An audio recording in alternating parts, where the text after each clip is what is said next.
Bonjour Marie, merci de m'avoir conviée à ce webinaire à présenter les dysfonctions sexuelles. Euh, Tu as marqué un tabou, oui, un réel tabou, dont on va pouvoir discuter et parler aujourd'hui. Je remercie aussi Guillaume Gras de m'avoir conviée. Je suis sexothérapeute, sexologue, thérapeute systémicienne. J'interviens en libéral depuis 5 ans.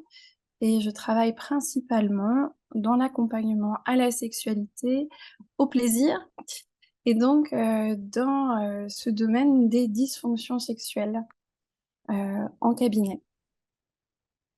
N'hésitez pas à mettre vos caméras, à lever la main et évoquer, intervenir si vous le souhaitez.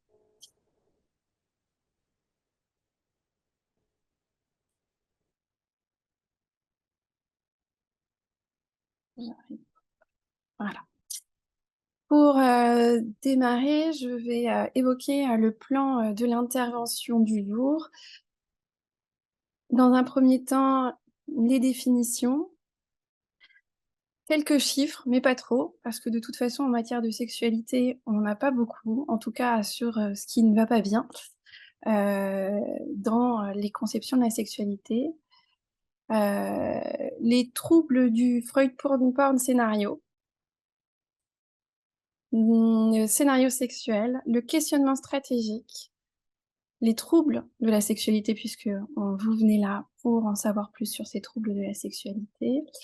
Je vais vous présenter 2 cas concrets, et puis les professionnels ressources et les autres ressources auxquelles j'ai accès ou que je propose aux personnes que j'accompagne.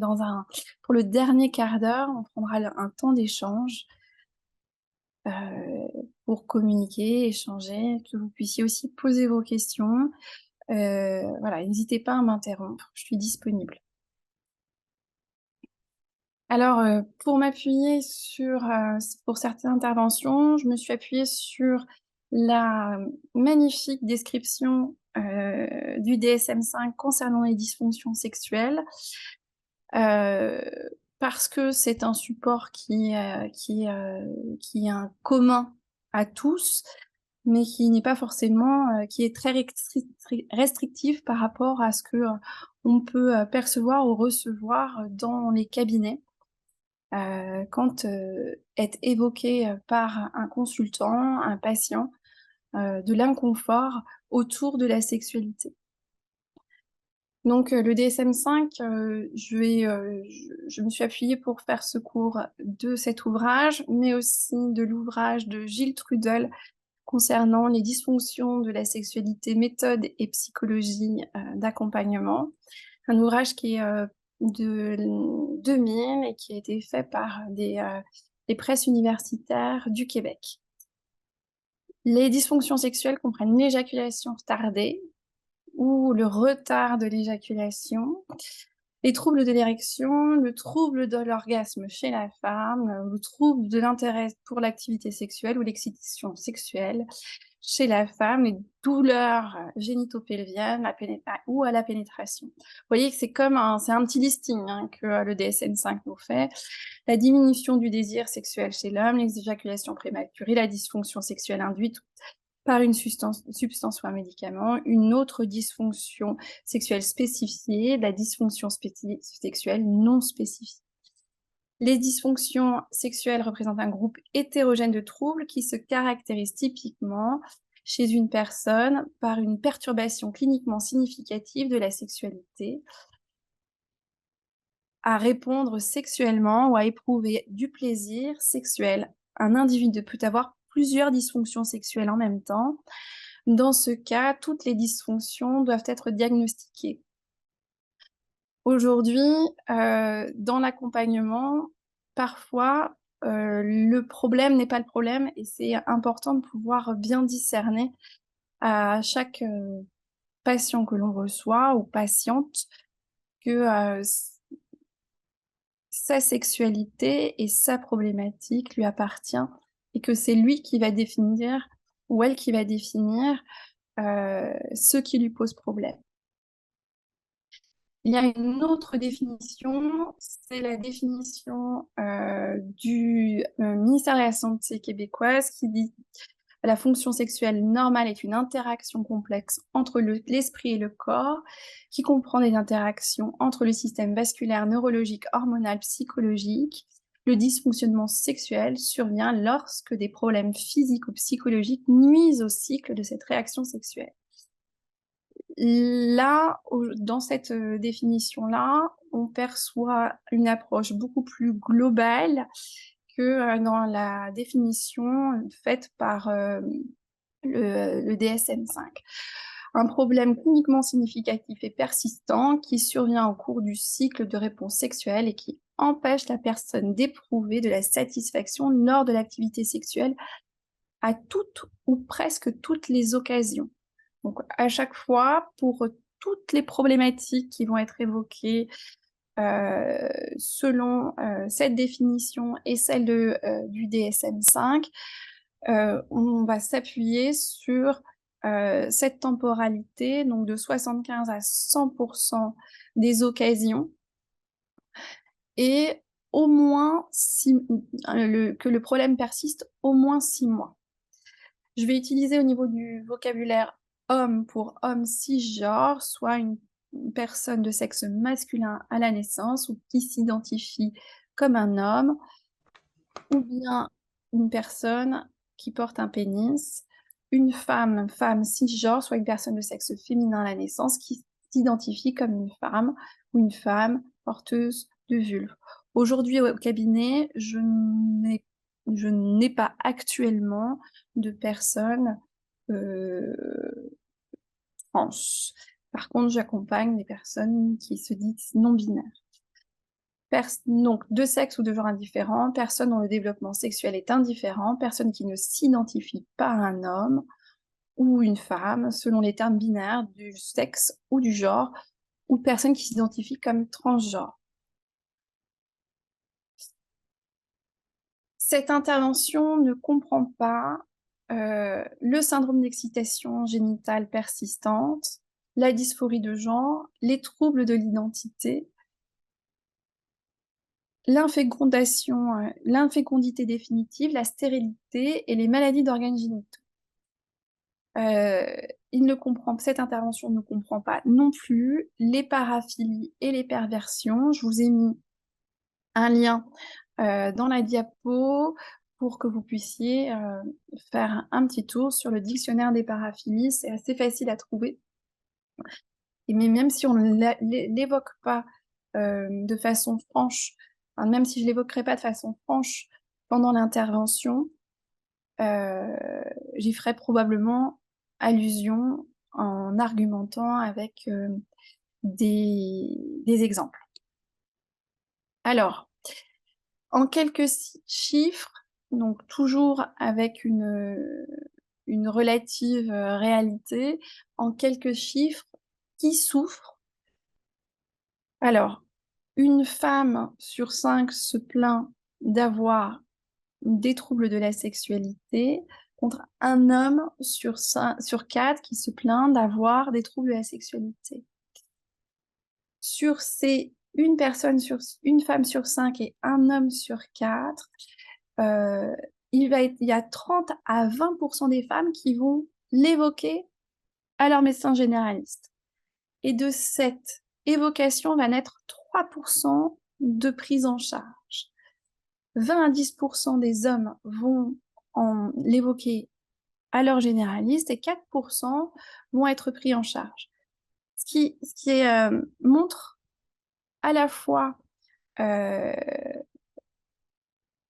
ce tabou dans lequel nous vivons, c'est-à-dire qu'il y a quand même 70 à 80% des femmes qui sont dans un inconfort sexuel et qui n'en parlent pas à leur médecin généraliste. Et qu'il y a 80 à 90% des hommes qui sont dans l'inconfort sexuel et qui n'en parlent pas à leur médecin généraliste. Or, on perçoit que même s'il y a plus de femmes qui en parlent à leur médecin généraliste, et on sait qu'il y a plus de femmes qui consultent les médecins généralistes, il n'y a que 3% de prise en charge suite à cette demande. Donc ça interroge sur à la fois la capacité d'écoute et d'accueil de la personne qui reçoit la parole et aussi la capacité à orienter vers un autre professionnel ou à répondre à la demande de la personne qui consulte. Aujourd'hui, pour le vivre aussi en cabinet, alors qu'on est dans un domaine je suis dans un domaine spécifique et spécialisé dans la sexualité, souvent en consultation médicale, ça va être au moment où on passe le pas de la porte, qu'on dit: «Ben, j'ai des troubles de l'érection, c'est compliqué pour moi» et il y a une petite prescription de Viagra sur le coin de table, sans qu'il y ait forcément le temps, qui soit disponible et la possibilité de répondre de façon plus globale, à la demande de la personne. Aujourd'hui, en cabinet, je dirais 90 des personnes que je reçois et que j'accompagne pour des troubles de la sexualité n'en ont jamais parlé à leur médecin généraliste, n'en ont jamais parlé à leur sage-femme, n'en ont jamais parlé à leur infectiologue. La sexualité, reste, un domaine que l'on n'évoque pas dans la prise en charge en santé. N'hésitez pas à poser des questions, hein. Alors, la population générale attend un scénario qui est appelé, couramment le Freud porn scénario. C'est-à-dire que pour pouvoir objectiver, pour que chacun puisse objectiver, une sexualité épanouie, heu, il y a dans l'inconscient collectif la nécessité de répondre à ce Freud porn scénario. Entrée, plat, dessert, c'est-à-dire préliminaire, pénétration, éjaculation. De ce Freud porn scénario a été, dessinées les dysfonctions sexuelles, car la personne ne rentre pas ou se définit, comme ne rentre pas dans ce cadre-là. Donc chez Master and Johnstone, qui ont, étudié qui ont été les premiers à étudier, les dysfonctions sexuelles dans les années 70. C'est un couple, de, sexothérapeutes dans les années 70 aux États-Unis qui ont embauché, des, travailleuses du sexe pour pouvoir, développer des connaissances sur la sexualité, observer, le fonctionnement de la sexualité, dans leur globalité, tant sur le plan physique que sur le plan, émotionnel, sensoriel, hormonal, physiologique, dans toutes les dimensions de la sexualité. Est alors émergent et défini, par Master and Johnson chez l'homme, les dysfonctions érectiles, dites impuissance primaire ou secondaire, l'anéjaculation, c'est-à-dire l'absence d'éjaculation, l'éjaculation rapide et la dyspareunie. La dyspareunie qui disparaît complètement, dans le DSM-5 aujourd'hui.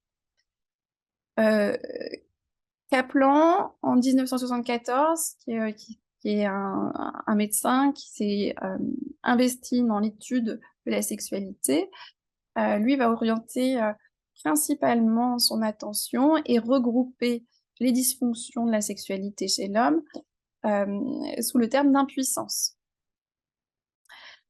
Chez les femmes, Master and Johnson, évoque le vaginisme, la dyspareunie, donc la douleur au moment, des rapports sexuels, l'anorgasmie primaire et secondaire, donc l'absence d'orgasme primaire et secondaire, et Kaplan, évoque, quant à elle, la frigidité.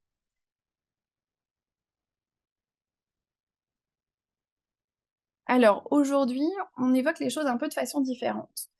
C'est-à-dire que, même s'il est attendu par nos consultants, que dans la façon dont ils perçoivent, heu, leur trouble de la sexualité, même s'il est attendu de pouvoir répondre au Freud porn scénario, aujourd'hui, dans le questionnement, et dans l'entretien individuel avec le patient, l'intérêt que l'on va porter au discours du patient, c'est où est-ce que ça se passe quand ça se passe dans le scénario sexuel.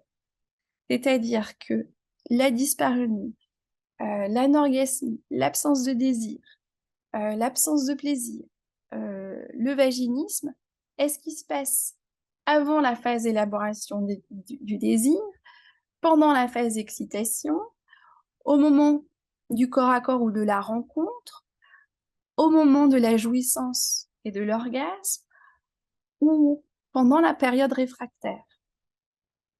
Tous ces moments-là sont importants à déterminer pour savoir comment accompagner la personne dans sa problématique. Parce que s'il vient avec une problématique, si les personnes viennent consulter avec une problématique, c'est dans l'unique but de pouvoir la résoudre. Pouvoir élaborer un petit peu comme un inspecteur, le problème, c'est important de demander quel est le problème et pour qui est-ce un problème? Par exemple, je vais vous donner l'exemple d'une patiente qui vient parce qu'elle, n'est pas en mesure d'accueillir le pénis de son partenaire dans son vagin. Pour elle, c'est un problème, mais par exemple, ce n'est pas un problème pour son mari ou pour son partenaire sexuel. En quoi c'est un problème? C'est, quelque chose qui est, important parce que pour certaines personnes, c'est pas un problème de ne pas pouvoir accueillir le sexe de son mari, de son partenaire dans son vagin et c'est important d'aller déterminer en quoi c'est un problème pour la personne, parce que ça va aller chercher le mythe fondateur de sa sexualité. Si, par exemple, si je n'accueille pas un pénis dans mon vagin, je ne suis pas une femme. Donc qui et avec qui? Qui a un problème et avec qui? Je me souviens avoir accompagné un monsieur qui vient avec une demande de, trouble de l'érection et à l'entretien, il s'avère qu'il n'a aucun trouble de l'érection avec sa femme et par contre, il rencontre des troubles de l'érection avec ses autres partenaires. C'est important de pouvoir élaborer avec qui ça se passe quand ça se passe. Quand et depuis combien de temps? Est-ce que ça a toujours été est-ce que c'est quelque chose qui est primaire? Je n'ai jamais réussi à accueillir un pénis dans mon vagin ou je n'ai jamais réussi à avoir un doigt dans mon vagin ou c'est quelque chose qui est secondaire, par exemple pour cette femme. Cette femme qui ne pouvait plus accueillir de pénis dans son vagin, c'était une femme, expatriée et son mari lui avait imposé un retour en France et c'était depuis son retour en France qu'elle ne pouvait plus accueillir ce pénis dans son vagin. Ou la problématique du où. Quand est-ce que ça se passe et où ça se passe? C'est une, problématique qui est très importante dans le questionnement stratégique parce que ça va pouvoir nous permettre d'évoquer, des solutions possibles.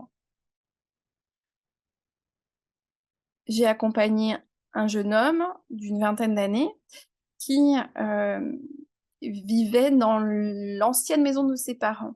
À partir du moment où sa maman est partie, avec sa compagne, ils ont pris la grande chambre, la chambre des parents et le lit. Et à la suite de ce changement d'espace, heu, les troubles de l'érection se sont mis en place. En rechangeant de chambre et en changeant de lit, ils ont résolu leur problématique. La question du comment comment ça se passe? Heu, j'ai, des, troubles de l'érection, à quel moment? Est-ce que c'est au début, au milieu ou à la fin? Depuis combien de temps? Quelle est la vision du monde du patient? Tout le contexte inconscient, collectif, éducatif, familial, l'histoire de sa sexualité quand il vient et qu'il se présente.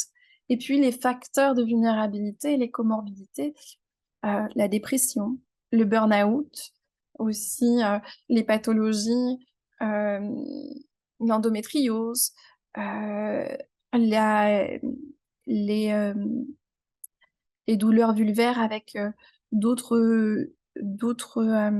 comment?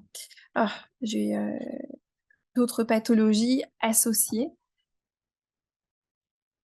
la sclérose en plaques, les maladies neurodégénératives et puis le facteur de risque lié au traumatisme. C'est quelque chose qui est important d'éclairer lorsqu'on questionne la sexualité. Est-ce qu'il y a eu des traumas? Est-ce qu'il y a eu des traumatismes sexuels chez la personne, ses partenaires, ses ascendants et ses descendants? Et puis, bien entendu, les facteurs biologiques.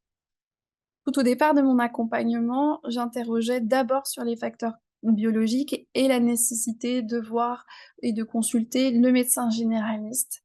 Et le fait de pouvoir s'autoriser à, à créer du lien avec le sexothérapeute allait à l'instar du lien à proposer avec le médecin.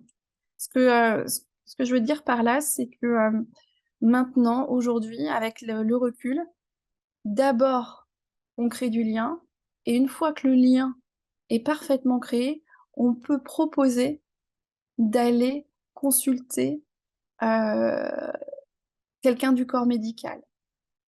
Sans cette assurance et sans l'accueil de cette parole, sans l'accueil des mots, il est très compliqué pour la personne de dire: «Bah, je vais aller voir mon médecin» puisqu'il n'a pas réussi à le faire auparavant. Donc en renforçant, heu, la capacité à avoir un discours autour du tabou de la sexualité, ça permet aux consultants d'aller s'orienter et de prendre conseil auprès du corps médical.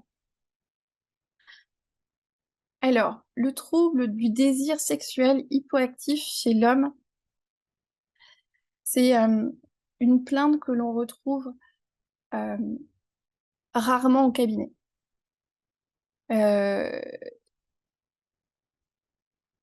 Souvent, il va être, déterminé par un trouble de l'érection ou, lors de consultations, de couple, on perçoit que, la personne qui consulte n'a jamais ou très peu ressenti du désir pour un ou une partenaire.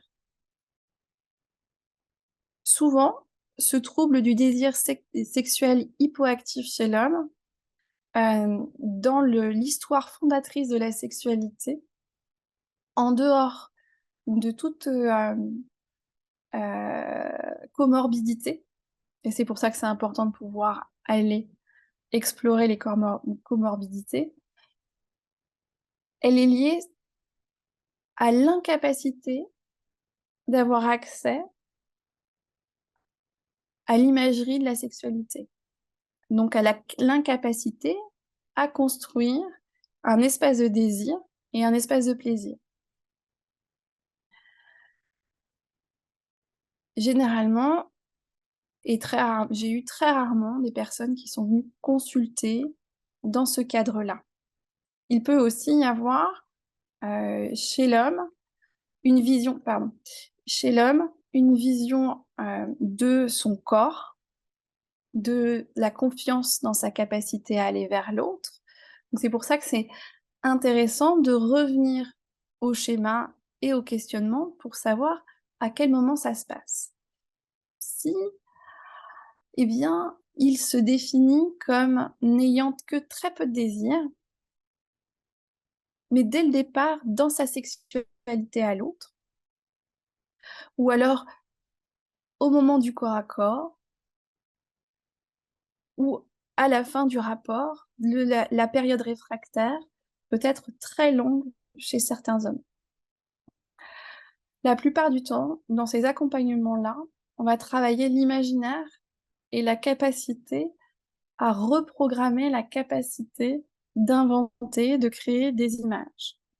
Alors, on va chercher dans le corps. J'utilise, des petits, des petits, livres tels que, heu, vous allez pas bien le voir, de S'explorer, de, Macha s'exprime, ou avec comme support des podcasts, des audios qui vont permettre aussi de décentrer, heu, le consultant des images, et des injonctions, notamment liées à la pornographie que l'on peut percevoir, sur les sites et dans la société en général.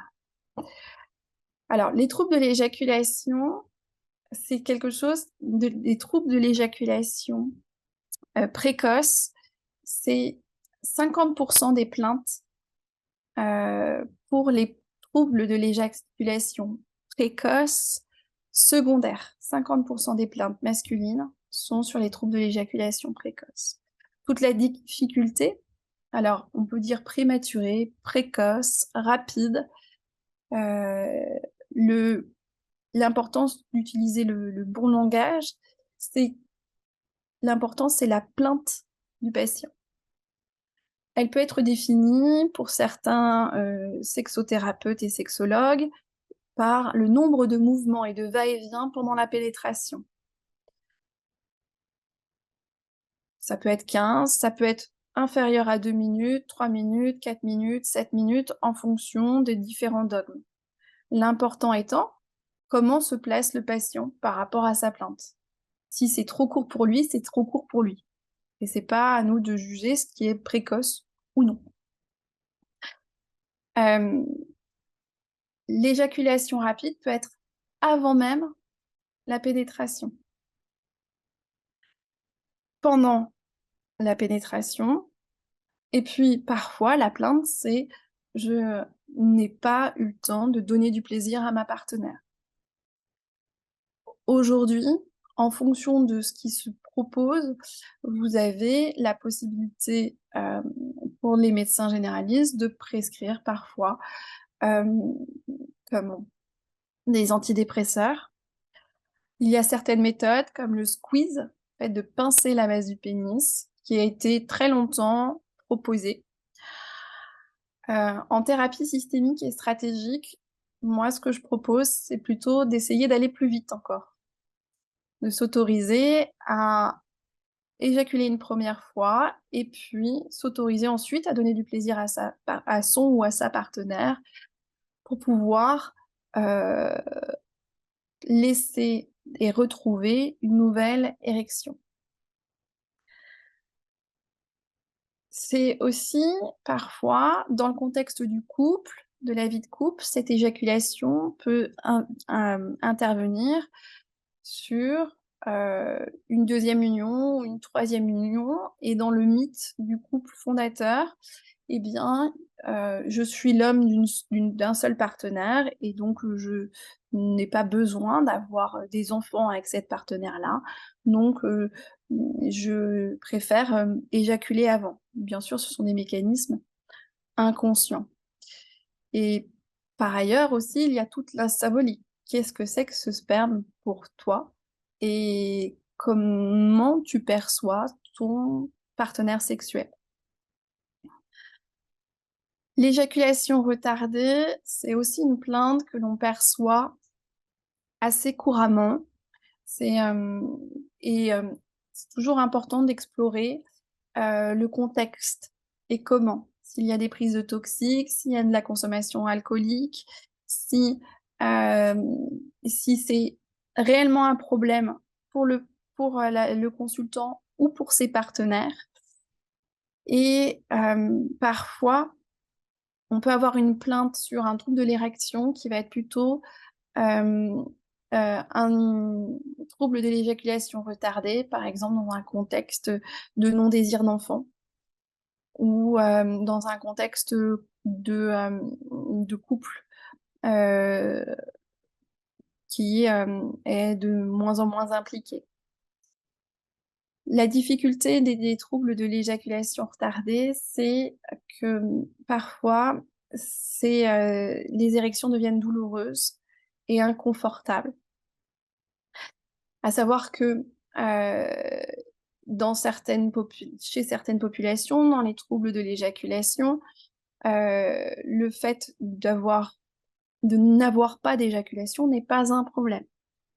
Il faut absolument écarter, dans les troubles de l'éjaculation retardée, l'éjaculation rétrograde dans la vessie qui pourrait être liée à une composante physiologique et pathologique. Dans certaines populations qui pratiquent le tantra, il y a aussi l'éjaculation rétrograde dans la prostate qui est qui n'est qui est associée à l'orgasme et qui, pour ces particularités-là, ne sont pas une difficulté. L'éjaculation, c'est, souvent associé à l'éjaculation retardée, est à dissocier de l'anorgasmie. C'est-à-dire qu'on peut avoir une éjaculation et pas d'orgasme, et un orgasme et pas d'éjaculation. C'est toujours important d'aller, interroger, heu, comment on peut définir l'anéjaculation. Est-ce c'est une anéjaculation à l'intérieur de son partenaire et qu'elle a lieu à l'extérieur? Ou est-ce qu'il y a une anéjaculation seule, pendant la masturbation ou pas? La douleur et les douleurs post-éjaculatoires sont aussi à explorer pour écarter, tout problème, physique. Alors c'est, 1 heure pour parler des troubles de la sexualité, c'est pas beaucoup. Hem, je vais évoquer, et c'est non exhaustif surtout, puisqu'on parle là de ce qui est évoqué pour le DSM-5.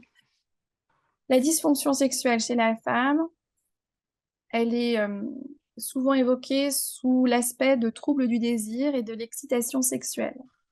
Elle vient là, souvent rencontrer, hem, le contexte dans lequel, la personne se trouve, heu et souvent la baisse du désir et de l'excitation chez la femme est amenée par une consultation, une plainte du partenaire ou une injonction faite par un un thérapeute. Moi, je me souviens d'avoir reçu une femme d'une cinquantaine d'années et un thérapeute lui a dit: «C'est pas normal que tu sautes pas sur ton mari tous les vendredis soirs quand il rentre». Donc elle était affolée de ne pas rentrer dans ce cadre-là et alors que c'était pas du tout un problème pour elle et et et donc il a été important d'aller, dissocier, les attentes du thérapeute de celles de cette femme. Les troubles du désir et de l'excitation chez la femme sont souvent, associés, dans nos pensées à, la charge mentale, à la dépression, à un contexte, familial, social, qui vient prendre de l'espace à l'intérieur du cerveau féminin et qui ne permet pas l'élaboration du fantasme pour pouvoir accueillir un temps, pour la sexualité. Il y a eu une étude qui a été faite, aux États-Unis où ils ont pris 60 femmes, 2 groupes de 60 femmes, heu et ils leur ont montré à chacune des films différents, un qui était facteur de stress et d'angoisse, l'autre facteur de plaisir et ensuite ils les ont sollicitées sur une dynamique pour créer de la libido et du désir. il y a une fracture flagrante entre les 2 groupes. À partir du moment où il y a du stress, de l'angoisse, de la culpabilité, il y a une incapacité à avoir accès au désir et à l'excitation. Les troubles de l'orgasme chez la femme, c'est, quelque chose qui est important de pouvoir, explorer si c'est une plainte de la personne qui consulte. Heu, L'orgasme féminin est 7 fois supérieur à l'orgasme masculin. L'absence d'orgasme chez une femme est, souvent d'origine primaire. Elle est souvent i le La dimension du plaisir s'arrête régulièrement au moment du leurre orgasmique dans, la montée du plaisir chez la femme. Il est toujours important d'aller questionner quelle est, l'image que la femme peut avoir d'elle-même quand elle a un orgasme. On peut souvent accueillir l'idée que pendant, heu, la rencontre sexuelle, il peut y avoir plein de fois de l'orgasme, mais que la personne préfère avoir un orgasme seule plutôt que de se montrer à l'autre. Pour ça que dans certaines pratiques sexuelles, on se cache le visage pour pouvoir ne pas être vu au moment de l'orgasme.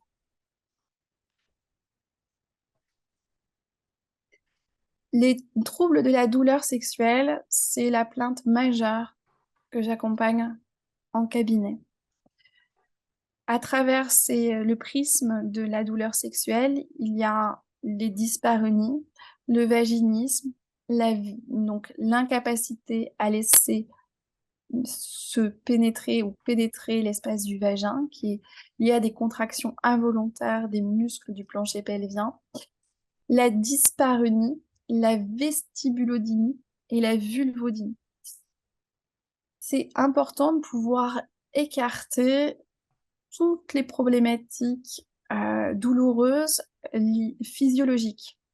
L'endométriose, les troubles, vasoconstrictifs et tous les autres types de douleurs liées, par exemple, à une prise en charge médicale, ou bien, à une IST. Le travail, cette dimension-là, c'est un des aspects les plus importants de la prise en charge en sexothérapie et le travail va vraiment consister en une collaboration avec, des intervenants de santé, en une prise de conscience de la détente et de la relaxation puisqu'on est dans un système musculaire qui entoure le vagin et dans l'automassage et la connaissance de soi.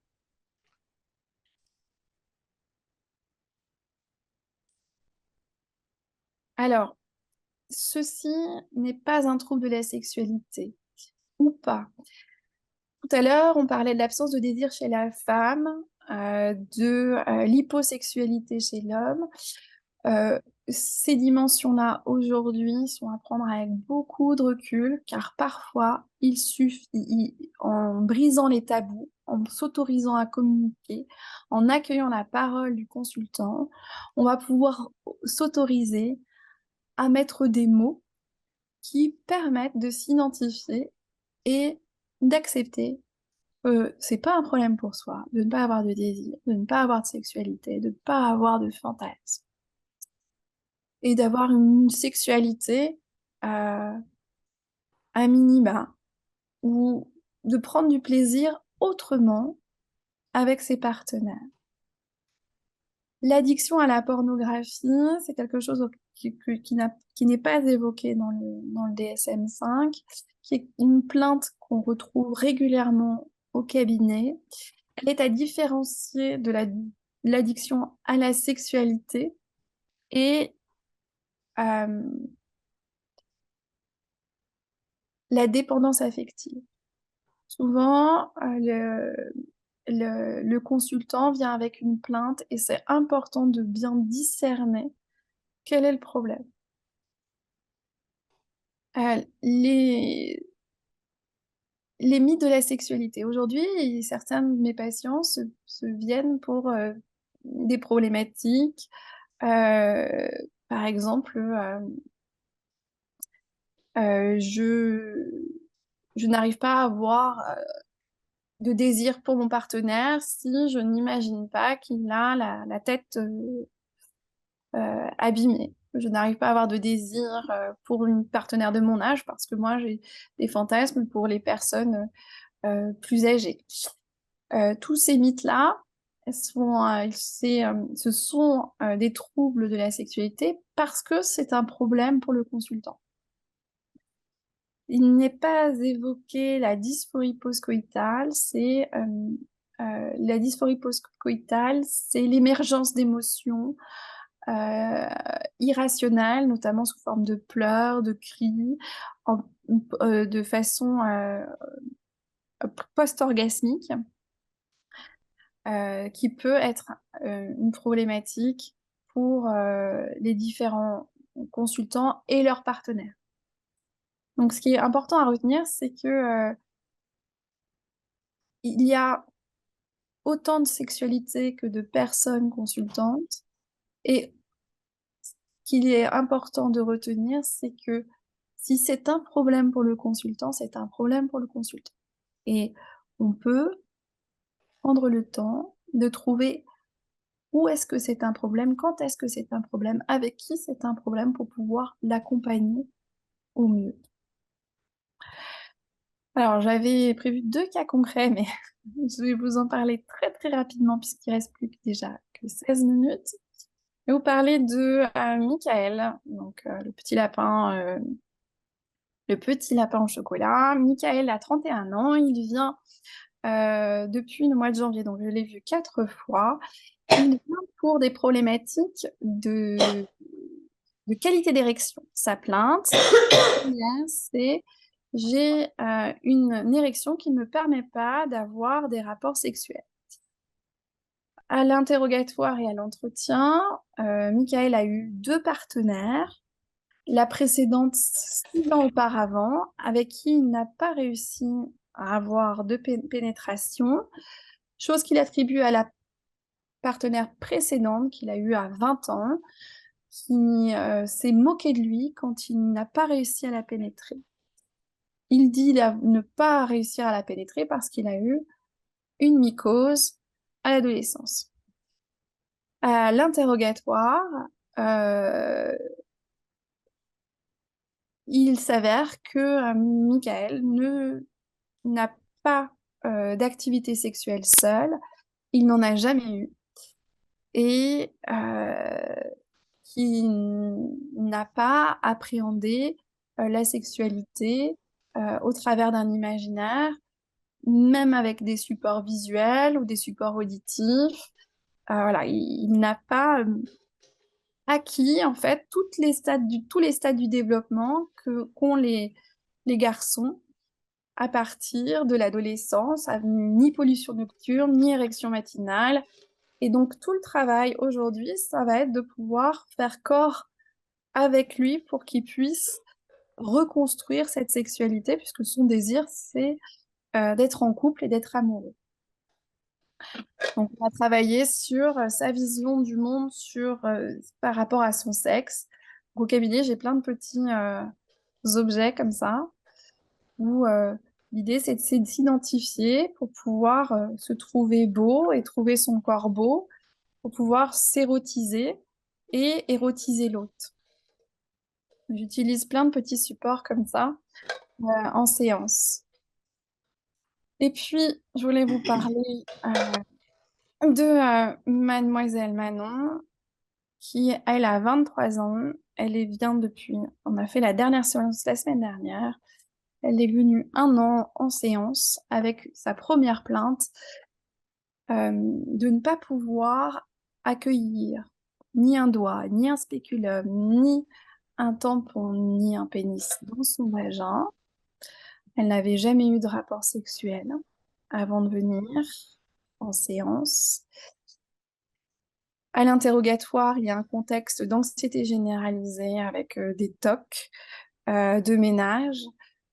Personne ne rentre chez elle, elle ne sort pas. Très peu de contact à l'extérieur. Toute la prise en charge a, a été dans cet objectif de pouvoir faire connaissance, sortir et comment faire face au traumatisme. Elle a été harcelée pendant tout son collège et victime d'une agression en sortir de salle de sport à 17 ans. Aujourd'hui, en ayant procédé tranquillement, étape par étape, s'est autorisée d'abord à accueillir des gens chez elle, à aller en week-end, à sortir. Et puis aujourd'hui, elle est en couple avec Monsieur D. Alors, mes ressources, je travaille beaucoup en collaboration avec les médecins généralistes, avec d'autres sexothérapeutes, car parfois on n'a pas toutes les réponses et c'est important de pouvoir transférer le domaine des compétences. Je travaille beaucoup avec l'hypnose, avec le MDR, avec la relaxation, avec la sophrologie, et puis avec énormément de support, en lien avec des psychologues, des thérapeutes et des arts thérapeutes. Comme vous pouvez voir, moi, j'ai des petits objets, mais je propose aussi aux patients de symboliser leur sexe avec, par exemple, avec une art thérapeute pour pouvoir les aider à investir leur sexualité de façon différente. Je travaille en collaboration avec des sages-femmes, avec les infirmières scolaires, avec les gynécologues et beaucoup avec les ostéopathes spécialistes du bassin, euh, notamment en post-radiothérapie, post-chimiothérapie, pour les personnes qui sont en état de stress post-traumatique, et avec des kinésithérapeutes spécialisés. Il existe plein de ressources autres pour pouvoir accompagner les personnes souffrant d'absence de plaisir, d'absence de désir ou de difficultés dans leur sexualité. Les associations puis les instances comme le Coréville, le planning familial, AIDS. Je travaille aussi avec des photographes pour se réapproprier son corps, sexualiser, faire face et s'accepter. Les lectures, principalement les lectures de Alain Héril, Je fantasme, dont je suis, où on ne fait pas l'amour, c'est l'amour qui nous fait. Euh, un très grand classique de la sexualité féminine, c'est Femme désirante, femme désirée. Quand il y a toutes les injonctions autour du sex porn, du Freud porn scénario, sortir de l'hétérosexualité, et il y a une prise en charge autour d'un état de stress post-traumatique, les maladies ne tombent pas du ciel, peut-être pas du ciel. Le Cyril Tarquinio, c'est celui qui a développé en France le MDR. Voilà.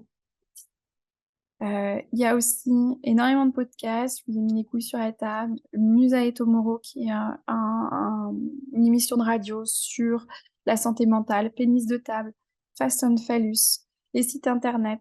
J'utilise beaucoup l'image aussi. On est dans une société d'image, donc il y a énormément d'artistes qui travaillent sur le corps, sur les représentations, sur la sexualité. Je vous ai mis des émissions de télé et il y a des kits d'accompagnement à la sexualité, des supports péniens, des kits de dilatation vaginale. Bon, moi, je suis pas pro kit, mais c'est important de savoir que ça existe. Euh, c'est important de rester ouvert à tout ce qui existe pour pouvoir accompagner au mieux.